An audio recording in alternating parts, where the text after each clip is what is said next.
กิจข้อ 3.73 วิธีที่ใช้เราจะใช้วิธี Made Current ซึ่งทฤษฎีของ Made Current ได้กล่าวไว้ว่าวงจรปิดใดๆจะมีกระแสไฟฟ้าไหลวนอย่างต่อเนื่องและเป็นอิสระต่อกันโดยวิธีของ Made Current นี้เราจะใช้กฎแรงดันของเคอร์ชอฟก็คือ KVL ซึ่งเท่ากับซิกมา V เท่ากับ0และทฤษฎีก็เลยของเคอร์ชอฟก็เลยกล่าวไว้ว่าแรงดันรวมของไฟฟ้าในวงจรจะเท่ากับ0โดยเราจะเริ่มจากเมท I1 ก็คือวงนี้ก็คือเมท I1 เราจะได้สมการว่าซิกมาเริ่มจากซิกมา V เท่ากับ0โดยกระแสเราจะเริ่มจากใต้ของแหล่งจ่ายซึ่งเป็นขั้วลบก็คือเป็นลบ6บวกกับแรงดันตกข้อของ2โอห์มซึ่ง V เท่ากับ IR แสดงว่าแรงดันตกข้อเท่ากับ I1 คูณกับ2โอห์มบวกด้วยแรงดันตกข้อของ3แต่ว่ากระแสที่อยู่ของตัวต้านทาน3โอห์มมันมีอยู่2อันที่วิ่งสวนกันคือ I1 และ I2 แต่เราดูที่เมท I1 เป็นหลักก็คือให้ I1 ลบด้วย I2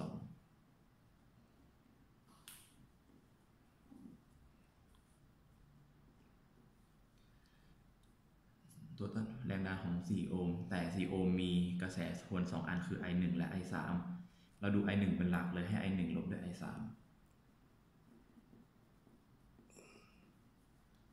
เท่ากับ0เราก็จัดให้อยู่ในรูปอย่างง่ายก็จะได้ว่า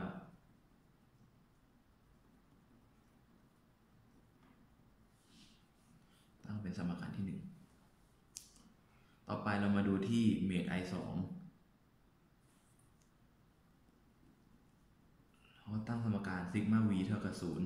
0โดยเราดูจากแรงดันตกข้อมตัว3โอห์มมีแรงดันวิ่งสวนกัน2อันก็คือ I1 กับ I2 แต่คราวนี้เราดูที่ I2 เป็นหลักเพราะว่ามันเป็นเมท I2 ก็เลยให้ I2 ลบด้วย I1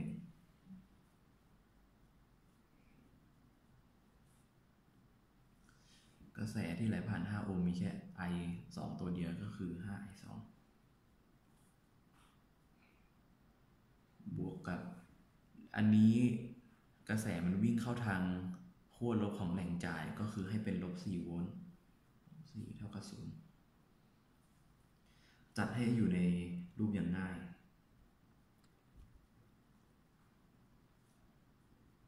ตั้งเป็นสมการที่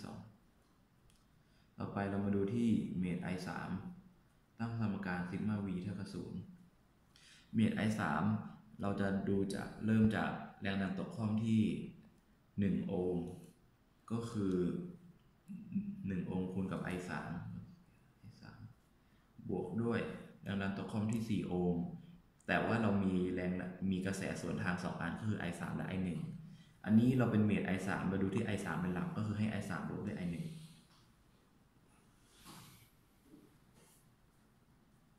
แรงดันตกข้อมที่1โอห์มมีกระแส2อันทวนกัน I3 กับ I4 เราดูที่ I3 เป็นหลักก็ให้ I3 ลบด้วย I4 บวกกับกระแสเราวิ่งจากการวนเมทมันวิ่งเข้าทางขั้วลบของแรงจ่ายก็คือให้เป็นลบ2เท่ากับ0แล้วเราก็จัดให้อยู่ในรูปอย่างง่าย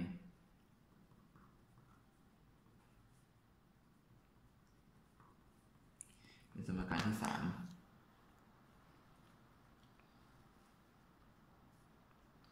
มาดูที่เมท I4 ซิกมา V เท่ากับ0เมท I4 เราดูที่แรงดันตกข้อมที่ I1 ที่ I4 ก็คือ1โอห์มอันนี้จะมีกระแสตัวเดียวก็ไม่มีกระแส2อันที่วิ่งสวนกันคือ I3 และ I4 เราดูที่ I4 เป็นหลักก็ให้ I4 ลบด้วย I3 อันนี้มันมีกระแสไหลผ่านตัวเดียวก็คือ I4 ก็แสดงว่าบวกด้วย I4 บวกกับกระแสวิ่งเข้าทางขั้วบวกของแรงจ่าย3โวลต์เพื่อให้เป็น3เท่ากับ0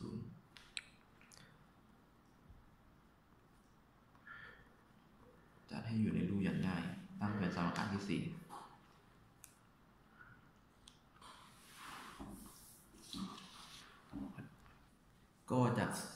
4 สมการนี้ก็นำมาเขียนใหม่ได้ดังนี้ โดยใน4 สมการนี้เราจะมาใช้เมตริกในการคิด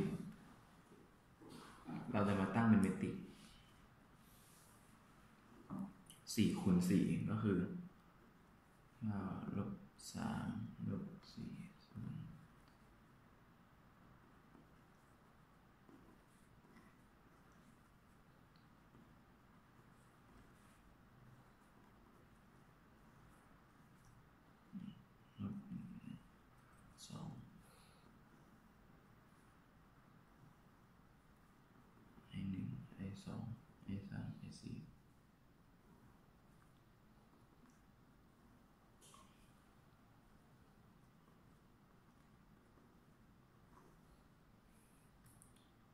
พอเราได้สมการนี้ขึ้นมาแล้วเราก็ต้องหาเดฟของสมการนี้ซึ่งหาได้จากการนำเมตริก4 คูณ 4นี้เอามาหา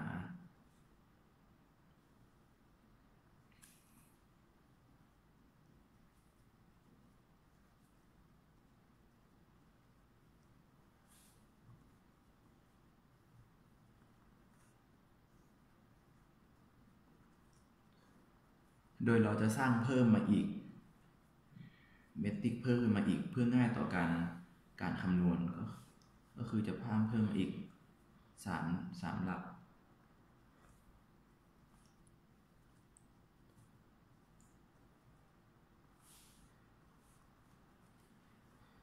ซึ่งการจะหาเดฟของเมตริกนี้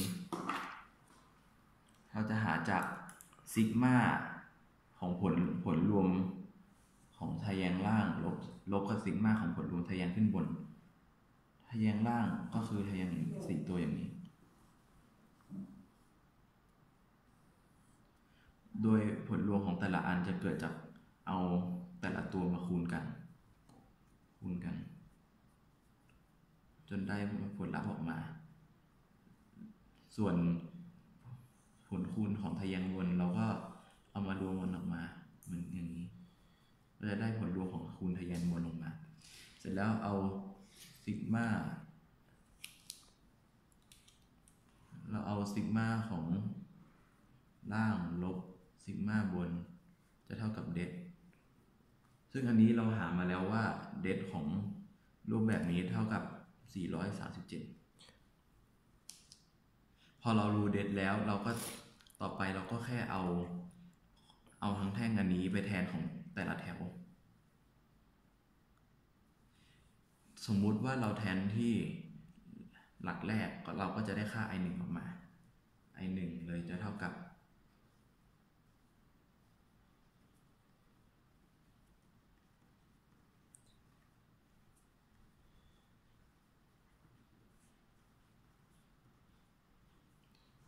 แล้วก็เหมือนเดิมเราจะสร้างเพิ่มขึ้นมาเพื่อง่าย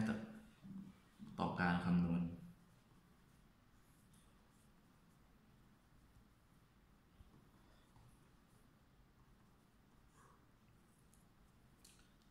แล้วเราก็คิดเหมือนเดิมก็คือซิกมาล่างลบซิกมาบน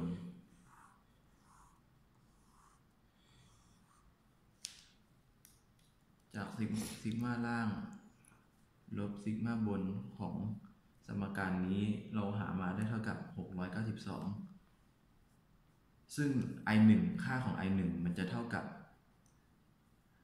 เดฟของรูปแบบนี้หารด้วยเดฟของทั้งสมการอันนี้ก็คือ692หารด้วย437มีค่าเท่ากับ 1.584 แอมป์อันนี้ก็คือค่าของสมการ i1 ก็ต่อไปเราจะมาคิด i2 กันโดยก็เหมือนเดิมเราจะเอาสมการของหลักอันสุดท้ายมาแทนในหลักที่2เพื่อหา i2 ดังนั้น i2 จะเท่ากับ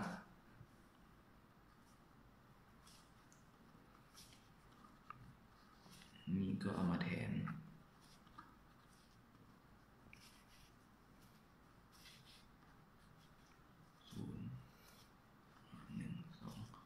แล้วเราก็จะสร้างขึ้นมาอีก3 หลัก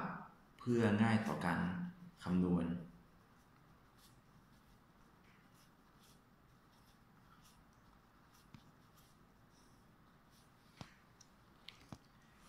ก็จากอันนี้เราก็เหมือนเดิมก็คือซิกมาล่างลบซิกมาบนผลรวมของคูณทะแยงลงล่างลบคูณทะแยงลงบนซิกมาล่างลบซิกมาบนก็คือเดฟของสมการอันนี้ซึ่งเราหามาแล้วมันเท่ากับ478เพราะฉะนั้นค่า i2 จะเท่ากับเดฟของสมการนี้หาด้วยเดฟของสมการที่ยังไม่ได้แทนค่าอันนี้เข้าไปก็คือ478หารด้วยเมื่อกี้ก็คือ437เราหามากดเครื่องคิดเลขเราจะได้เท่ากับ 1.294 แอมป์ก็คือคำตอบของ i2 อันนี้ต่อไปเราก็มาหา i3 เหมือนเดิมเราก็แทนหลักอันนี้เข้าไปที่หลักที่3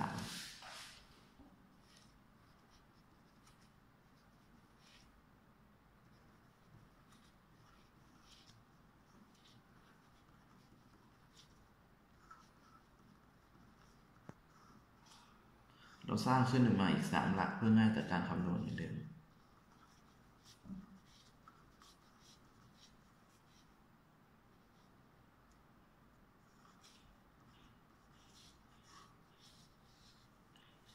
แล้วเราก็เหมือนเดิมก็คือสิ่งผลคูณทะแยงผลรวมของทะแยงลงบนทะแยงขึ้นลบทะแยงลง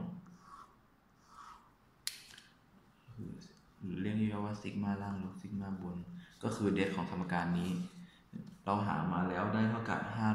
543ดังนั้น i3 จะเท่ากับเดฟของสมการนี้ส่วนด้วยเดฟของสมการหลักอันนี้ก็คือ437กดเครื่องคิดเลขเราได้ค่า i3 เท่ากับ 1.243 แอมป์คือคำตอบของ i3 หา i4 เราก็ใช้หลักอันนี้เหมือนเดิมแต่แทนเราที่หลักที่4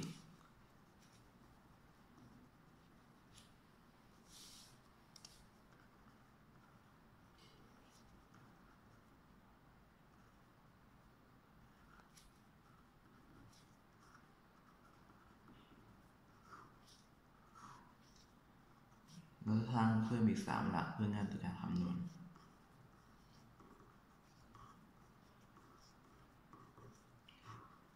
มันก็เหมือนเดิมก็คือ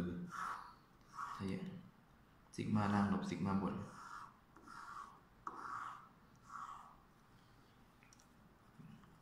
เราก็จะได้เดฟของสมการของเมตริกอันนี้ออกมา